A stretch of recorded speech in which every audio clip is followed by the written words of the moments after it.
Hola, muy buenas tardes. Aquí estamos nuevamente para hacer otro de frente. Hoy vamos a tener la visita del doctor en Administración y Políticas Públicas, licenciado en Psicología además, Néstor Martiarena. Con él vamos a hablar de dos o tres temas que consideramos de actualidad y sensibles, como son la psicología social, que incluye toda esta movida de ludopatía y de los niños y adolescentes en un mundo de adultos.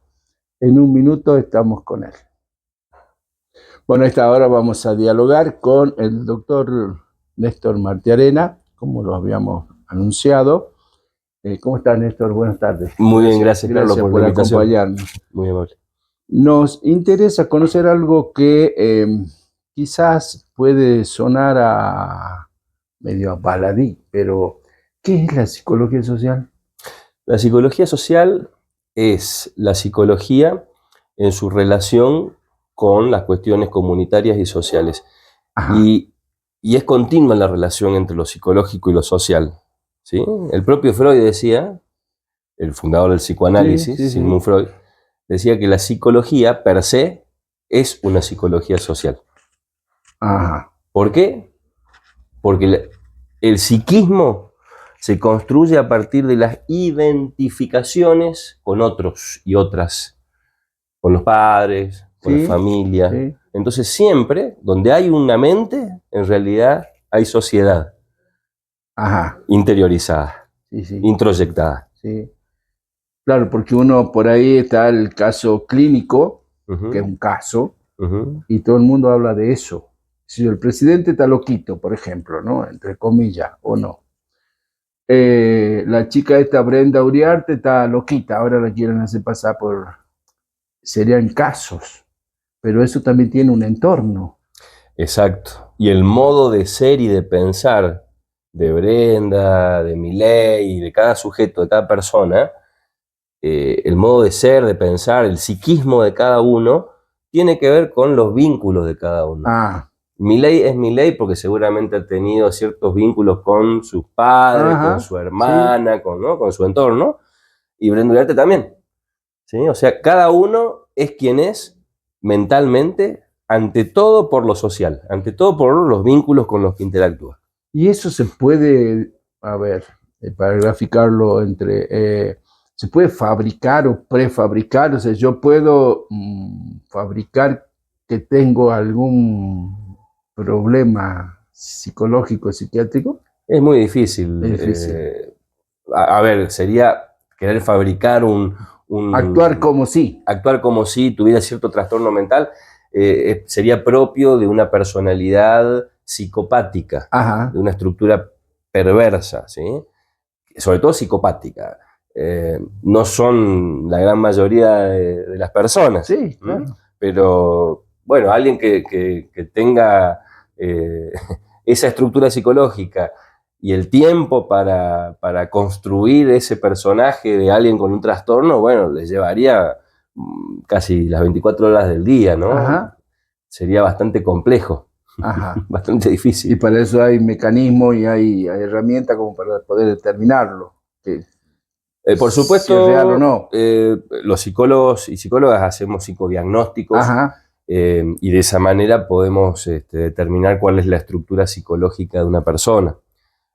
Por supuesto que los psicópatas y los perversos son las personas más difíciles de desentrañar, de descubrir, y también las más difíciles de tratar, si no imposible. ¿Sí? Alguien que es un psicópata prácticamente es irrecuperable en términos de incorporarle valores morales y cosas por el estilo. De reinserción social de hablar, dentro del núcleo de la sociedad como... Por ejemplo, hablemos de un tipo de perverso en particular como son los abusadores. ¿Sí? Y los pedófilos más particularmente. Como psicólogo, perfectamente puedo decir, son irrecuperables. Claro.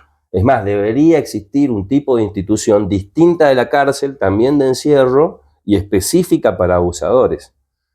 Porque lamentablemente el abusador en el sistema carcelario común, a los pocos años sale por buena conducta, porque son los que mejor conducta tienen dentro de las prisiones, Claro, y vuelven a cometer claro. los delitos que cometen, porque no son delitos cometidos por neuróticos que planifican, son delitos cometidos por perversos con un grado de impulsividad y placer por la violación de las normas que es una condición de salud, si se quiere. ¿Sí? Entonces, lamentablemente tendría que haber otro tipo de instituciones para, no creo en rehabilitarlos, pero sí, por lo menos, en prevenir de que no vuelvan a cometer ese delito. Esto, ¿por qué lo pregunto? Porque vi que se estaba haciendo un trabajo con personas que han sufrido desalojo o posibilidad de desalojo. Uh-huh. ¿Cómo es el trabajo en ese caso? Porque hay que trabajar con la familia, con algo más que una familia. ¿Cómo trabaja un psicólogo social en una situación de Claro, desalojo? Bueno, porque ahí puede haber una familia o dos o tres, un claro, conjunto de claro. personas. Y sobre todo allí se hace un trabajo de psicología en urgencia, de psicología comunitaria o, digamos, social en urgencia, donde lo primero, digamos, que el psicólogo, la psicóloga procura es brindar una contención emocional, Ajá. lo cual, por cierto, es muy difícil, ¿no? Pensemos una familia o varias familias que estén en una situación de desalojo, que están pasando por una enorme angustia, por un momento extremadamente bipolar en el sentido de que se dan un episodio mixto, si se quiere, en donde hay depresión y manía y ansiedad al mismo momento, ¿no? O sea, hay una desestructura enorme y el profesional de la psicología lo que intenta es, bueno, mínimamente contener a través del diálogo, a través de la empatía, para procurar que las personas que están en esa situación puedan mantenerse estables psíquicamente, sabiendo de que no es nada fácil. Sí, sí. Y lo más importante es el seguimiento posterior a esa situación. Más en contextos en donde tal vez el Estado y el Poder Judicial no facilitan el Claro, total claro. de la solución del conflicto, ¿no? Porque es muy fácil ejecutar una orden de desalojo, pero detrás hay una familia que en ese mismísimo momento se queda seguramente sin un lugar hasta donde dormir, Sí, ¿no? sí. Entonces, la verdad que en eso el Estado y el Poder Judicial carece a veces de empatía, no, a veces no, casi siempre, carece de empatía, carece de planificación, carece de una cobertura estatal amplia Uh-huh. y humana, ¿no? Porque la verdad que meramente ejecutar una orden de desalojo, a veces amañada desde, desde Claro, el poder. el otro día hablábamos con el doctor Lucio Plaza y yo le consultaba, le decía, no siempre hacer cumplir la ley es hacer justicia. Por supuesto. Y menos en esta provincia. Voy a ser muy sincero, menos en esta provincia. Si sabemos lo que es la justicia en esta provincia. Y no solo de los últimos 9 años, de siempre. Sí, sí. En los últimos 9 años ya es desastroso. Digamos, siempre fue grave y en los últimos 9 años es desastroso la gestión de justicia en Jujuy. Y esto, la justicia no tiene un departamento o sí provee los medios para hacer esta contención social desde la A ver, psicología. institucionalmente el Estado sí tiene los espacios y los Ajá. profesionales. Yo acá directamente, digamos, planteo que hay una cuestión política. Bien, no se ¿Sí? trabaja porque... Hay ciertas cuestiones políticas que superan a la institucionalidad y el profesionalismo. Eh, digo, cuando uno empieza a ver nomás las razones y los motivos de algunos desalojos y uno ve allí que está una cuestión más ligada al poder y a lo que el poder arbitrariamente decide para algunas familias, por conveniencias a veces económicas de otras familias. Claro, ¿Sí? claro, Y eso es política, claro. no tiene otro nombre.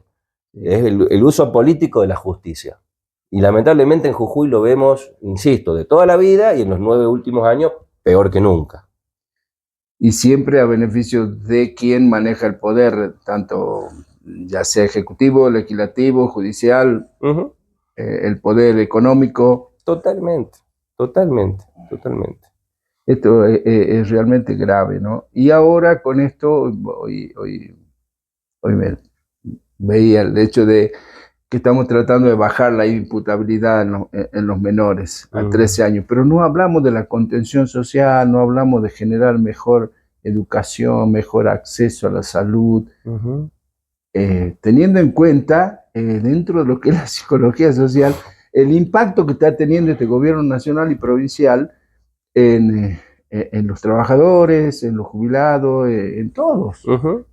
¿No? O sea, no hay esa contención. Para nada. Y fíjate que es más, en esto de bajar la edad de la imputabilidad, lo que hay claramente es la búsqueda en la construcción de un grupo social al cual estigmatizar. Porque si uno va a las estadísticas criminalísticas, leía el otro día, del total de delitos por los cuales hay personas detenidas o en proceso, no supera el 2% los menores de 18 años. De 18 años. De 18 años, el no, 2%. No de 13 ni de 15, de 18. Entonces, digo, si es como cuando acá en Jujuy, ¿se acuerdan? El exgobernador, por suerte exgobernador, Gerardo Morales decía, hay que cobrarle a los bolivianos en los hospitales. Sí, ¿Y sí, cuántos bolivianos van a los hospitales? Era menos del 1%.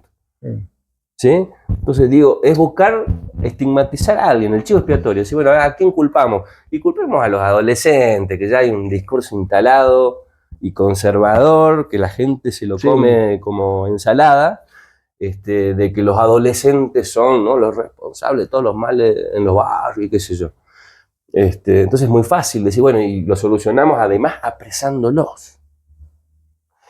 Pensemos en términos psicológicos lo que es quitarle a un joven de 13, 14 años la posibilidad de tener algún grado de inserción familiar. Y de que su familia, entre comillas, sea la institución carcelaria. Lo que estamos haciendo es complicar aún más el problema, porque las instituciones cerradas y las instituciones carcelarias en particular, está comprobadísimo que actúan como universidades del delito. Claro, no mejoran a nadie. O sea, sí mejoran, pero en el otro sentido. El que sale y se reinserta adecuadamente en la sociedad es porque siempre tuvo una parte de sí del lado le falló más algo en de la algún vida. momento y nada más. Claro, y tuvo hambre, mató una gallina y lo metieron preso. O algún gaucho que por ahí en una noche de alcohol fue y apuñaló al gaucho del otro cerro. Pero no es una constante en su vida. No vive del delito. O sea, el que sale de la cárcel y vuelve a reinsertarse generalmente nunca estuvo en el AMPA. Claro. Pero el que está en el AMPA o el que forma parte de una familia ligada al delito, entra a la cárcel y para esa persona es poder hacerse un tatuaje, ¿no?, de me gradué, ahora soy un delincuente aún más potente que antes. Claro. Ahora otro reconocimiento. Claro. Esto es gravísimo para el tipo de sociedad que estamos generando con el gobierno nacional, que atenta contra todo, y un gobierno provincial que también, hoy lo he escuchado al gobernador decir que estamos pagando todas las deudas, hasta con lo que rinde Cauchari. Jujuy paga la energía más cara del país, entonces, y tenemos Cauchari, pero él está contento porque estamos pagando todas las deudas. Y la deuda social que queda con los maestros, ¿qué genera? ¿Qué genera y generaría en una sociedad que no estuviera domesticada? Generaría que la sociedad saliera a quejarse. Ajá, sí, está, ese buen punto. Porque la verdad es lo que más nos tenemos que preocupar hoy no es tanto la maldad de nuestros líderes y gobernantes, sino la apatía a la que ha llegado el pueblo. Eso es preocupante, muy preocupante.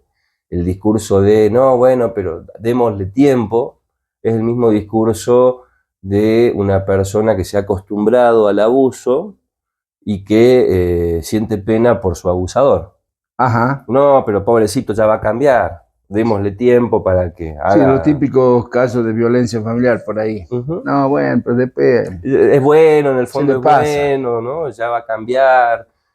Parece que estuviéramos ante ese tipo de discursos y que tenemos al menos un 55% de la sociedad muy enferma mentalmente. Sí. A mí no me preocupa tanto la enfermedad mental de algún dirigente. Sí, Me preocupa mucho sí, más la enfermedad o el trastorno generalizado sí. a nivel de salud mental en la sociedad. La normalización de que lo que no está tan bien está bien. Exacto. Porque cuando nos corren la línea divisoria entre lo que está bien y lo que está mal tanto, y tanta gente, una masa crítica la acepta, y nos estamos llevando como sociedad a un abismo tremendo. Sí, sí. Charlábamos hace un rato fuera del aire sobre el asesinato de la mamá de gente desaparecida en Córdoba, y donde el grupo de tarea, porque fue un grupo de tarea, sí, totalmente. dejó el mensaje, vamos a ir por tu hijo, vamos a asesinarlos a todos. O sea, algo que estaba en pausa desde 1976, de pronto se activa nuevamente y no escucho demasiado. O sea, es como que los medios nacionales, por ejemplo, en este momento no le están dando tanta bolilla a eso. Y es gravísimo. Estamos retrocediendo, o sea, todo lo que se logró a partir de 1983 lo estamos tirando a la basura. Está el caso de violencia que plantea la ex primera dama Fabiola Yáñez. Ella plantea ahora en la justicia y todos los canales y todos van a hablar de eso. Pero de esto nadie habla. No es que una cosa vaya a correr a la otra, las dos son gravísimas. Las dos son graves, sí, pero tienen un nivel de gravedad distinto. Y después, hace 2 años, intentaron matar a la vicepresidenta en ejercicio, porque era la vicepresidenta en ejercicio, y ahí estamos.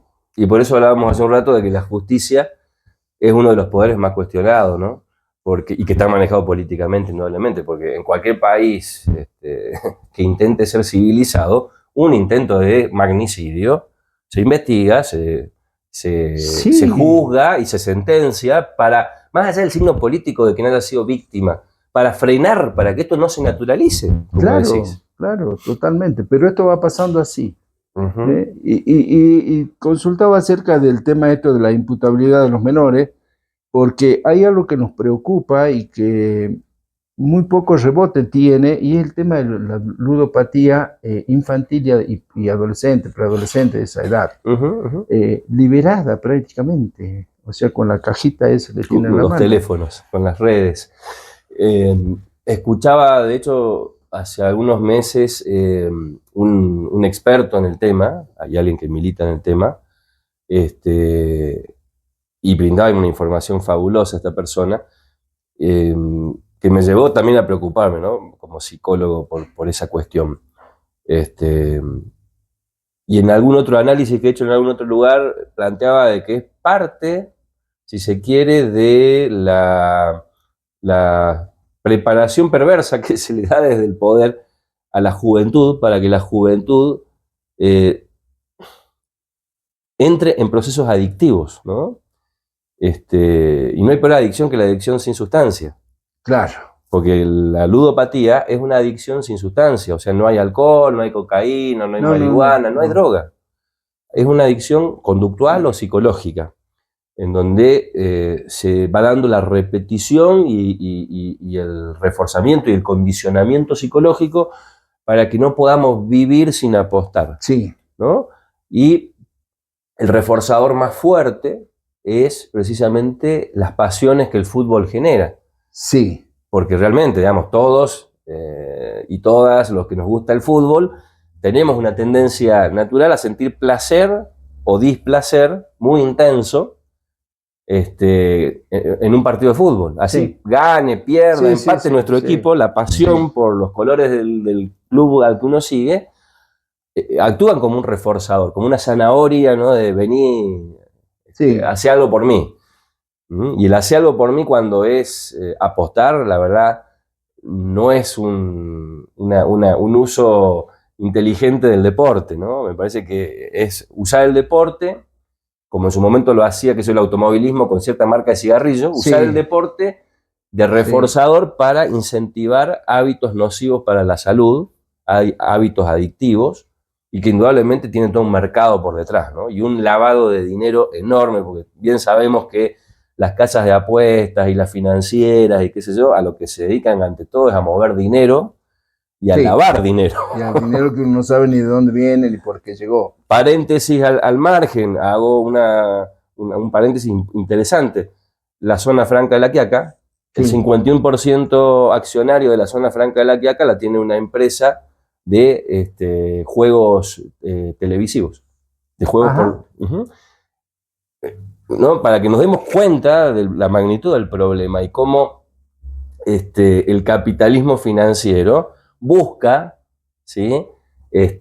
Instalar el tema de la adicción. ¿Por qué menciono lo de La Quiaca? Porque le estamos brindando a una empresa que se dedica al azar la posibilidad de mover dinero en una frontera nacional, internacional. Sí. Suena raro. Y controlar muchas cosas. Y controlar muchas cosas, ¿no? O sea, suena muy raro, muy preocupante, y hablamos también ahí de desalojos, ¿no? Claro, claro. Hay una familia en La Quiaca, ¿no? Que está siendo hostigada y desalojada para que pueda existir la zona franca en el lugar donde se eligió que esté la zona franca. Donde no debería. Donde no debería. Porque era propiedad privada, básicamente. Exacto. Básicamente. ¿Y cómo se trabaja desde la psicología para poder prevenir esto? ¿Cómo hago con mi hijo de 13 años, de 12 años, para que no caiga en esto?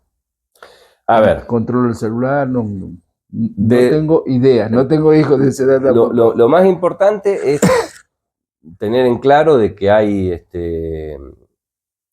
la propia tecnología permite ciertos grados de control.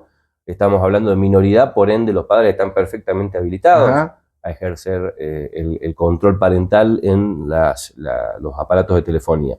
Ahora bien, obviamente que eso no alcanza. Y obviamente que siempre que hablamos de la relación entre adultos y menores de edad, entre padres y madres e hijos e hijas, lo que es fundamental es poder construir un vínculo en donde exista confianza y diálogo. ¿Sí? Creo que el mejor modo de evitar que alguien haga algo nocivo para su salud, un menor de edad haga algo nocivo para su salud, es que los adultos hablemos sin ningún tipo de censura de esos temas.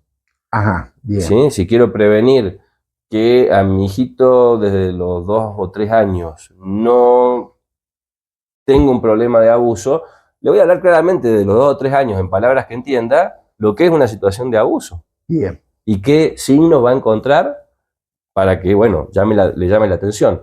Del mismo modo, a los niños, no diría adolescentes, a los niños de 7, 8 años, ya le tenemos que empezar a hablar del riesgo de las adicciones, y en particular las adicciones conductuales. ¿Sí? Sí. Y de cómo puede meter en un grave problema a toda la familia, porque un niño o un adolescente que se hace adicto a las apuestas deportivas por teléfono, por ejemplo, o que experimenta, no digamos que se hace adicto, experimenta, juega, puede llegar a generarle una deuda a la tarjeta de crédito de su padre que sea impagable. Y de hecho hay un caso muy grave porque el teléfono no está a nombre del niño.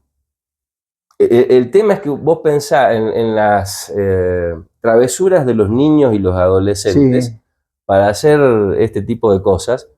Existe toda una ingeniería infantil en donde en algún momento son capaces de poder sustraer una tarjeta de la billetera del padre, donde pueden en algún momento usar la computadora que quedó abierta con el perfil y el password de algún adulto.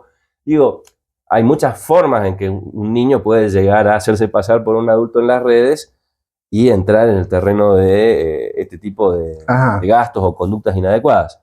Lo importante es que los padres y las madres no nos callemos con los niños, que podamos conversar y explicarle, mirá, si vos llegaras a hacer tal cosa, tal otra, podés generar un problema de tal tipo en la familia.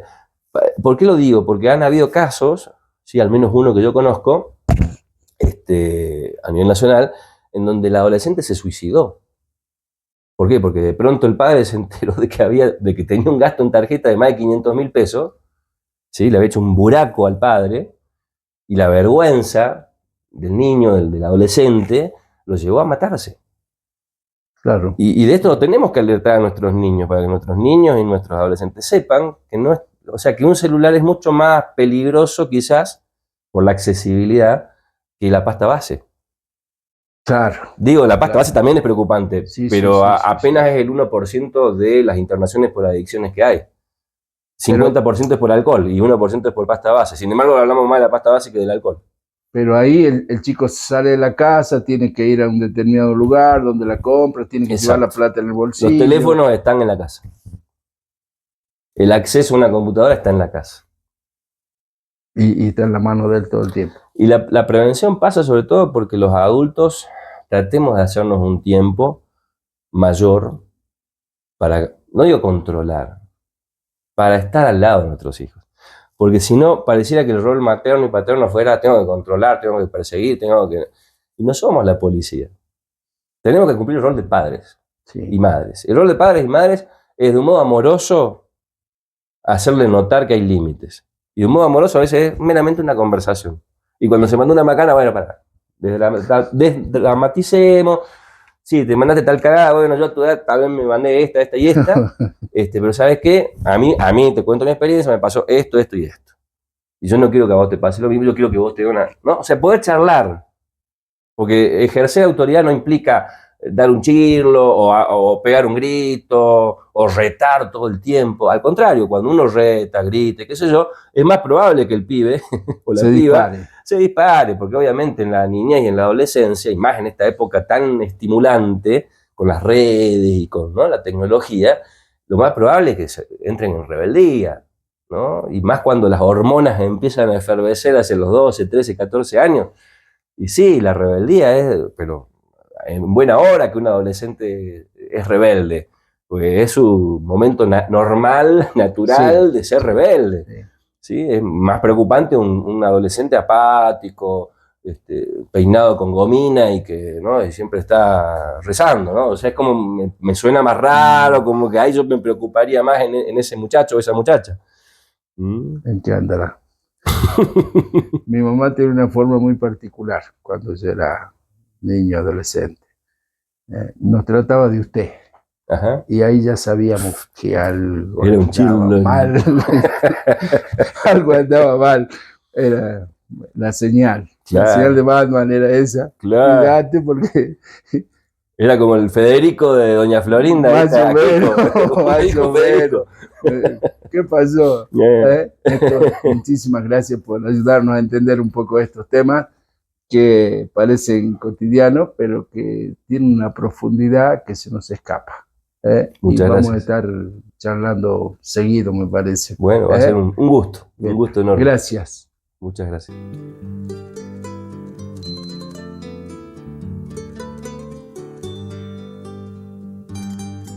Bueno, ahí está. La verdad, muy ameno poder dialogar con Néstor. Tiene un conocimiento muy amplio que no solamente lo dan los libros, también en la calle. Así que esperamos que haya sido de su agrado. Esta semana, no se olvide, mañana a las 19 horas, misa en la plaza central de nuestra ciudad capital por el San Cayetano y el reclamo hacia las políticas estatales, nacionales y provinciales. Un saludo muy especial y enorme a todos los jujeños de nuestra capital, que hoy estuvimos conmemorando, celebrando el día de nuestro santo patrono. Nosotros nos reuniremos nuevamente para hacer otro de frente.